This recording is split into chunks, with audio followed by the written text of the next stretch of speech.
Maxwell. I'm the lead coach at Omega Education.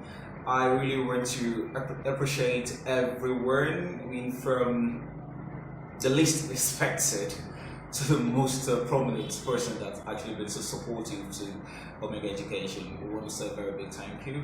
I also want to thank our team fans on YouTube, those that actually making comments, recommendations, suggestions. I want to say a very big thank you to you. Without you guys, we will not be here. I mean, from the bottom of my heart, I say a very big thank you. I know for all those that actually been there, like, oh my God, are they going to live up to expectation? Are they really going to, deliver? We'll just say, let's keep our fingers crossed. Okay, 2022 is going to be great. A lot of offers will be coming up. We also be having a cut down on our tuition fees. Very big slash will be coming up. A lot of free materials like soft copies. It's going to be a bumper period for us at Omega Education, and for all those that will be doing businesses with us. So we're welcoming in advance, and we know it's going to be a great moment for us all together. All right. It's a wonderful thing, really, when you have the opportunity to make a presentation of a certificate to show that you can speak and communicate in the English language, and other forms of certifications, okay, for entry exams. I'll be concentrating more on the IELTS today. Record has proven that the rate at which candidates are writing the IELTS has quadrupled over the time, okay? And from statistics, we've seen that more than 55% of those writing the IELTS have written it more than once, okay? So meaning that we are having more of a retake candidates, than the regular new entrants into the test field. Now, why do people, or let's say candidates, have to retake the test? It's very obvious. They didn't get the right amount score. So it's evident that IELTS will rate you on the listening, the reading, the speaking, and the writing separately or independently. Then they will consummate the scores divided by the total number of sections, which is 4, and you have your average band score. All right. Now, you should note that regardless that you're having a general overall band score, the band score gets its, accumulations from the independent sections. So if you do well in your listening, your speaking, and your writing, and you don't do well in your reading, it's evident that you might likely take the test again.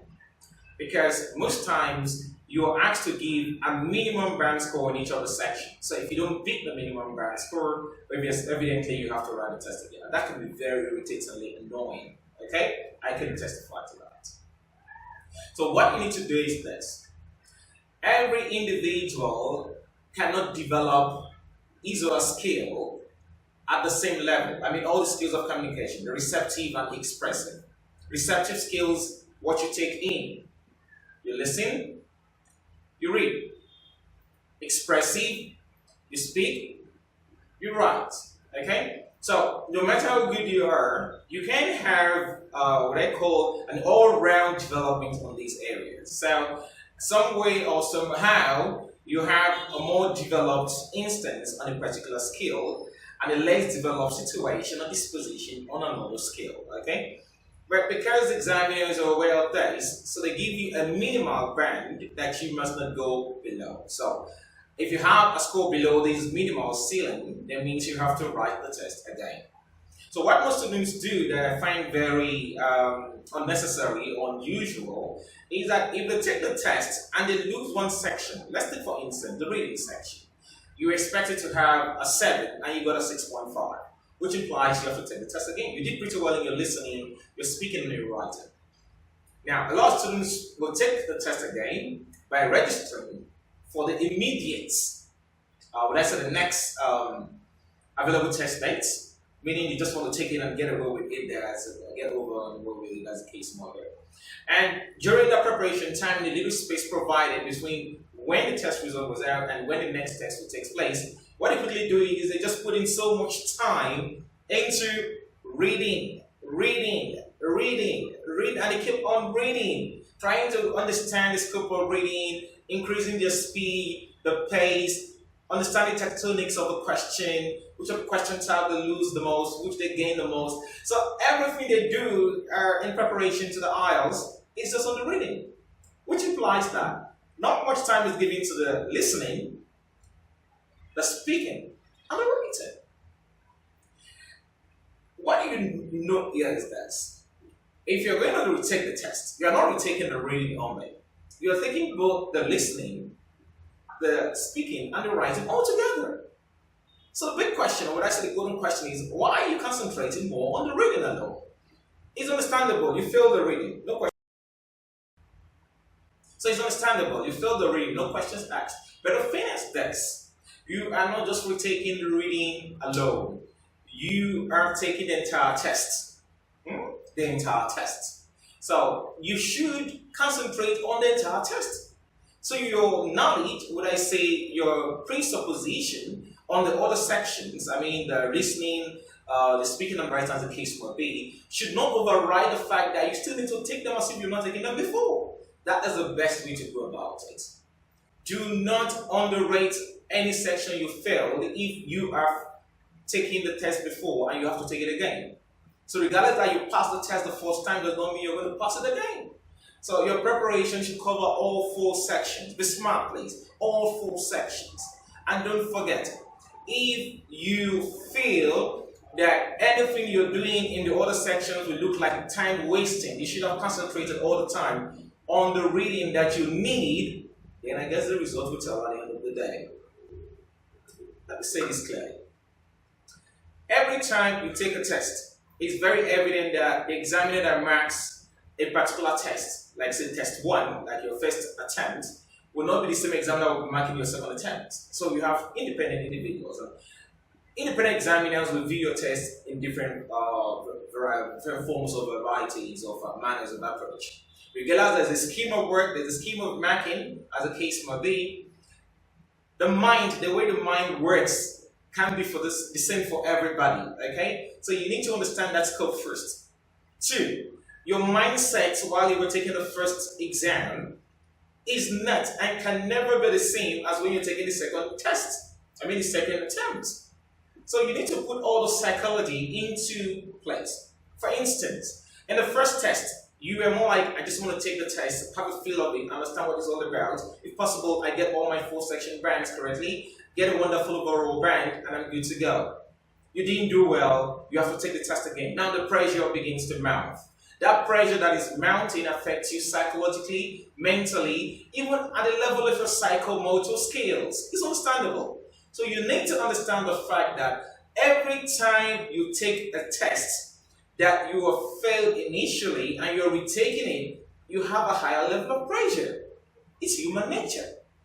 I remember in those days while still in university, then you have to take a carryover. I didn't have any carryover anyways. You have mates that will have to take a carryover. You always see that pressure on them about, am I going to still pass it? I'm going to do well? And it's even better.